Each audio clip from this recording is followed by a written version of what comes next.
Au sommaire de votre actualité locale aujourd'hui, Jean-Yves Goudbel, réélu président du Conseil général du Puy-de-Dôme. Le candidat du PS, Alexandre Pourchon, a fini par se retirer.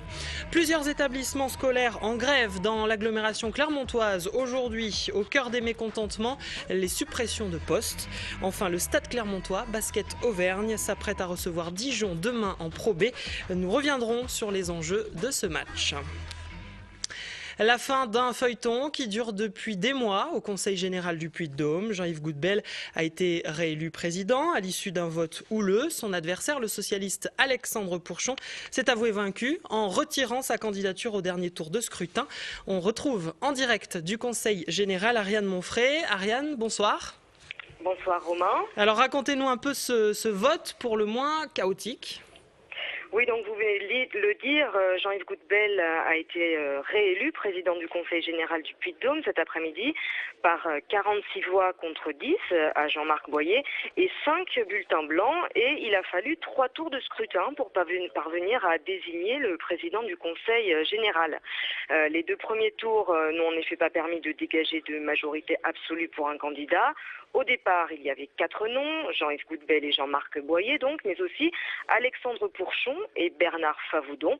Ce dernier s'est désisté au profit de Jean-Yves Goudbel dès le 2e tour et vous l'avez dit tout à l'heure, Alexandre Pourchon s'est rangé derrière le président sortant au 3e tour.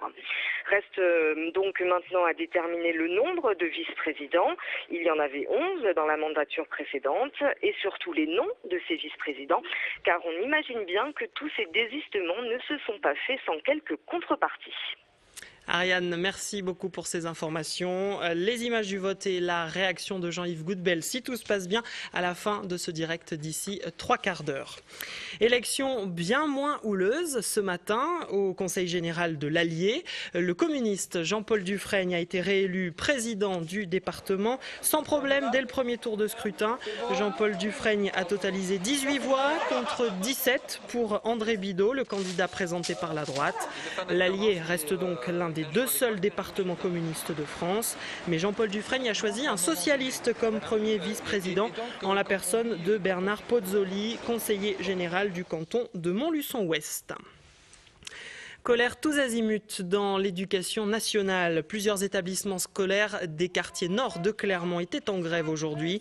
Les collèges Albert Camus, La Charme, Gérard Philippe ainsi que le lycée Ambroise Brugière. Une manifestation s'est déroulée ce matin avec une centaine de personnes au total.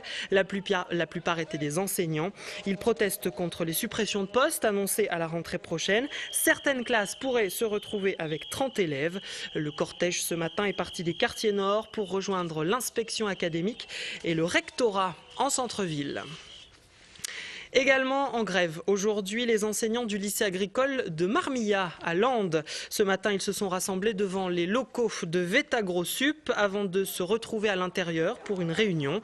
Ces professeurs mécontents dénoncent là aussi les suppressions de postes. À la rentrée prochaine, 3 classes devraient être supprimées dans les différents lycées agricoles d'Auvergne. Certains élèves du coup pourraient être tentés d'aller dans le privé, ce qui déplaît aux enseignants. L'enseignement agricole public n'accueille pas tous les élèves qui veulent venir, donc le risque, c'est plutôt que les élèves iront dans l'enseignement privé ou n'auront pas de place du tout. Ça c'est arrivé plusieurs fois dans les années précédentes. Les conséquences pour les élèves, c'est qu'il y aura beaucoup plus d'élèves par classe, donc plus de 32 élèves par classe, 36 ou 37 à Brioude, entre autres. Des images et des propos recueillis par Valérie Guinard. Un nouveau challenge pour les basketteurs du Stade clermontois dans leur course au maintien. Les hommes de Régis Racine accueillent l'équipe de Dijon demain soir à la Maison des Sports et ce dans le cadre de la 28e journée du championnat de Pro B. Dijon, l'un des cadors de la compétition qui compte dans ses rangs des joueurs que l'on connaît bien à Clermont. Martial Delecluse. Ils ont fait le bonheur du Stade clermontois et Roy Bing, Eric Cravan, sans oublier David Mélody. Ils seront 3 anciens clermontois à effectuer leur retour demain sur le parquet de la Maison des Sports. Un retour bien loin des préoccupations des hommes de Régis Racine, toujours en position de relégable.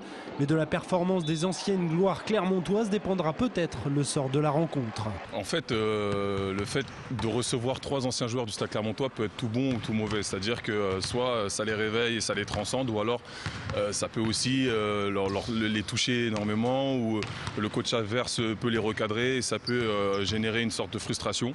Donc on va voir comment ils vont aborder le match et ce sera à nous de devoir les déstabiliser d'entrée de jeu pour leur dire que attention ici, vous n'êtes plus chez vous, nous on est chez nous. Battu au match aller de 16 points, le Stade qui reste sur 2 succès consécutifs veut prendre sa revanche face à des Dijonnais peu à l'aise en déplacement face à des équipes de bas de tableau. Coup sur coup, la Jeanne d'Arc de Dijon s'est inclinée à Nantes puis à Quimper, des résultats que l'entraîneur du Stade préfère relativiser. Ça reste une équipe solide. Maintenant, si on veut être au niveau et dans notre exigence, il va falloir se surpasser et être capable de pouvoir résister à cette armada. Une armada que le Stade serait bien inspiré de battre pour espérer survivre en Pro B avec un 9e succès en 28 journées de championnat. Les Clermontois pourraient aborder l'esprit un peu plus tranquille le périlleux déplacement à Rouen prévu la semaine prochaine. De la culture pour terminer ce JT, la galerie Balthazar à Clermont présente une nouvelle exposition. En ce moment, il s'agit d'œuvres réalisées par Sylvie Lobato. Cette peintre formée aux arts graphiques, à la sculpture et à la calligraphie travaille sur le corps humain. Plusieurs séries sont exposées à Balthazar. Cécile Finot. Sylvie Lobato mène un travail de recherche sur le corps en mouvement depuis une dizaine d'années. Elle interroge ainsi la condition humaine sur différents supports. Après une série sur le masque et le portrait, où elle faisait apparaître la notion d'effacement et d'apparition, elle travaille actuellement la couleur sur le papier en s'inspirant de la crucifixion et de la danse contemporaine. Je pars d'une tache de couleur qui va me parler, c'est-à-dire que le travail de l'humain, je le porte en moi et c'est un écho, un va-et-vient entre le support et puis l'inconscient. Donc le geste se transforme au rythme de ces tâches qui s'accumulent et qu'après je maîtrise peu à peu, mais toujours de manière inconsciente pour donner ce mouvement du corps, faire apparaître une trame de la chair, un bras, un soupçon d'être en fait. Sylvie Lobato a entrepris de nouvelles explorations formelles. Elle a laissé les toiles tendues sur un châssis traditionnel pour peindre sur des gazes qu'elle suspend.